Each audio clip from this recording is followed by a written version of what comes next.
प्राचीन कहावत है कि मनुष्य का परिचय उसके शिष्टाचार से मिल जाता है। उसका उठना, बैठना, चलना, फिरना, बातचीत करना, दूसरों के घर जाना, रास्ते में परिचितों से मिलना, ऐसे प्रत्येक कार्य एक अनुभवी को यह बतलाने के लिए पर्याप्त हैं कि वास्तव में व्यक्ति किस हद तक सामाजिक, शिष्ट एवं शालीन है। सभ्यता और शिष्टाचार का पारस्परिक संबंध काफ़ी घनिष्ठ है, इतना कि एक के बिना दूसरे को प्राप्त कर सकने का ख्याल निरर्थक है। जो सभ्य होगा वह अवश्य ही शिष्ट होगा, और जो शिष्टाचार का पालन करता है उसे सब कोई सभ्य बतलाएंगे।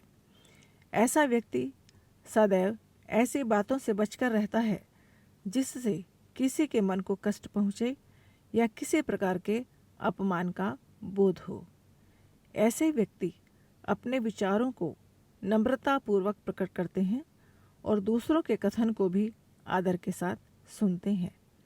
ऐसा व्यक्ति आत्म प्रशंसा के दुर्गुण से दूर रहता है।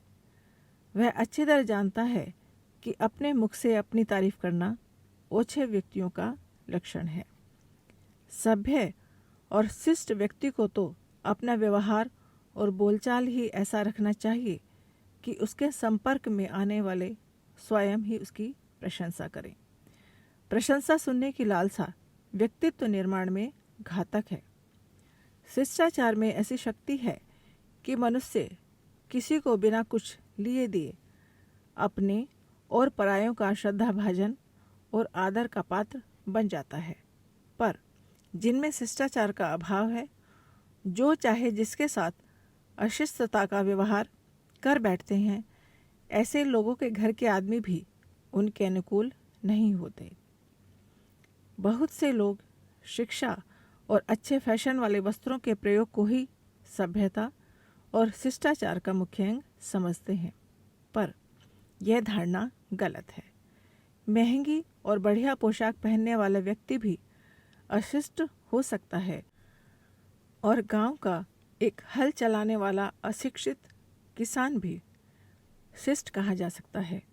इस दृष्टि से जब हम अपने पास पड़ोस पर दृष्टि डालते हैं और आधुनिक शिक्षा प्राप्त नवयुवकों को देखते हैं, तो हमें खेद के साथ स्वीकार करना पड़ता है कि इस समय हमारे देश में से शिष्टाचार की प्राचीन भावना का ह्रास हो रहा है। आज के पढ़े लिखे युवक प्राय शिष्टाचार को शून्य और उच्छृंखलता को आश्रय दे रहे हैं। कॉलेज और स्कूलों में पढ़ने वाले अधिकांश विद्यार्थी रास्ते में और विद्यालय में भी आपस की बातचीत में अकारण ही गालियों का प्रयोग करते हैं, अश्लील भाषा का प्रयोग करते हैं और धक्का मुक्की करते दिखाई देते हैं। इन सब के उठने बैठने का तरीका भी सभ्य नहीं कहा जा सकता। हमारे आचरण और रहन सहन में और भी ऐसी अनेक छोटी बड़ी खराब आदतें शामिल हो गई हैं जो अभ्यासवश हमको बुरी नहीं जान पड़ती, पर एक बाहरी आदमी को वे असभ्यता ही जान पड़ेंगी। उदाहरण के लिए, किसी से कोई चीज़ उधार लेकर लौटाने का पूरा ध्यान न रखना, मांगी चीज़ों को लापरवाही से रखना और खराब करके वापस करना, बाजार से उधार वस्तु खरीदकर दाम चुकाने का ध्यान न रखना, किसी व्यक्ति को वायदा करके घर बुलाना और स्वयं बाहर चले जाना, पत्रों का समय पर जवाब न देना, अपने कार्यालय में हमेशा देर करके जाना। इस प्रकार की सैकड़ों बातें हैं जिनमें मनुष्य की प्रतिष्ठा में अंतर पड़ता है और वह दूसरों की आंखों में हल्के दर्जे का प्रतीत होने लगता है। इस संसार में विभिन्न प्रकार की राष्ट्रीयताओं, मजहबों, संप्रदायों, जलवायु, वातावरण का जो अंतर पाया जाता है और राजनीतिक, भौगोलिक, आर्थिक, सामाजिक आदि दृष्टियों से यह जिस प्रकार हजारों भागों से बटा हुआ है, उसे देखते हुए प्रत्येक मनुष्य से शिष्टाचार के एक से नियमों के पालन की आशा करना युक्त नहीं है। हिंदू, मुसलमान और ईसाइयों के जातीय शिष्टाचार में अनेक बातें एक दूसरे से भिन्न हैं। फिर भी वर्तमान समय में वैज्ञानिक आविष्कारों के कारण सब लोगों का मिलना जुलना और उनका पारस्परिक व्यवहार लेन देन इतना अधिक बढ़ गया है कि अब शिष्टाचार के कुछ ऐसे सामान्य नियम भी बन गए हैं जिनका ज्ञान प्रत्येक मनुष्य को होना उचित है।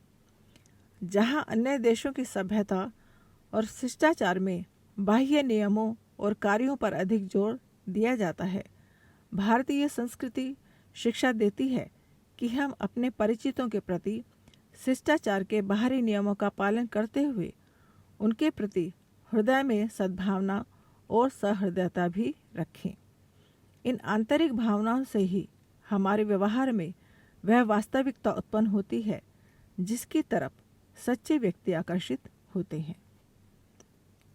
शिष्टाचार और सहृदयता का परस्पर बहुत अधिक संबंध है। जिसकी विचारधारा और मानसिक वृत्तियाँ शुष्क, नीरस और कठोर हो गई हैं, वह किसी के साथ प्रेम पूर्वक नहीं मिल सकता, न किसी के साथ हार्दिक शिष्टाचार का व्यवहार कर सकता है। इसका परिणाम यह होगा कि दूसरे लोग भी उससे उपेक्षा तथा पृथकता का व्यवहार करेंगे और वह संसार में अकेला ही अपने जीवन को व्यर्थ में खोता रहेगा। सहृदयता एक ऐसा गुण है जिससे एक साधारण श्रेणी का व्यक्ति भी अनेक लोगों का प्यारा मित्र, घनिष्ठ सखा बन जाता है और साधारण साधनों वाला होता हुआ भी आनंदमय जीवन व्यतीत कर लेता है। शिष्टाचार के इन नियमों में सबसे पहले यही शिक्षा दी गई है कि अपने यहाँ जो आए उसका आदर केवल ऊपर से ही नहीं वरन मन, नेत्र, मुख और वाणी सब तरह से करें। सबसे पहली बात यह है कि हम अपने मन में निश्चय रखें कि किसी आगंतुक का सेवा सत्कार करना हमारा मानवीय कर्तव्य है। यदि हम उसका पालन नहीं करते तो मनुष्यता से गिरे हुए सामान्य पशु की तरह ही माने जाएंगे। यही भारतीय शिष्टाचार का मूल है कि जिसके आधार पर यहाँ अतिथि सत्कार गृहस्थ का सबसे बड़ा धर्म बतलाया गया है। यह देश का क्रियात्मक शिष्टाचार था जिससे प्रकट होता था कि हम वास्तव में कष्ट सहन, त्याग, परिश्रम करने को तैयार हैं। इस प्रकार के स्वागत शिष्टाचार का प्रभाव ही मेहमानों पर चिरस्थायी रह सकता था। अब प्राचीन काल की परिस्थितियों में बहुत अंतर पड़ गया है। संसार भर के लोगों का एक से दूसरे देश में आना जाना और पारस्परिक लेन देन व्यवहार बहुत बढ़ गया है। इस समय शिष्टाचार की व्याख्या करना बहुत कठिन हो गया है, क्योंकि जो कार्य एक देश में शिष्टाचार माना जाता है वही दूसरे में उसके विरुद्ध समझा जा सकता है।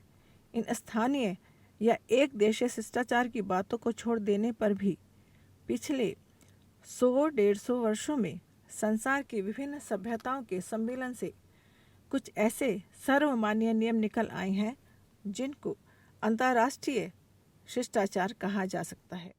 पुस्तक का नाम सफल जीवन की दिशाधारा, लेखक पंडित श्री राम शर्मा आचार्य जी। अगर आपको हमारी यह वीडियो पसंद आई हो तो इसको लाइक करें, कमेंट और शेयर ज़रूर करें और हमारे YouTube चैनल ऋषि चिंतन को सब्सक्राइब भी कर लें। साथ ही बेल आइकन को भी दबाएं ताकि आपको आने वाली वीडियोस की नोटिफिकेशंस मिलती रहें। धन्यवाद।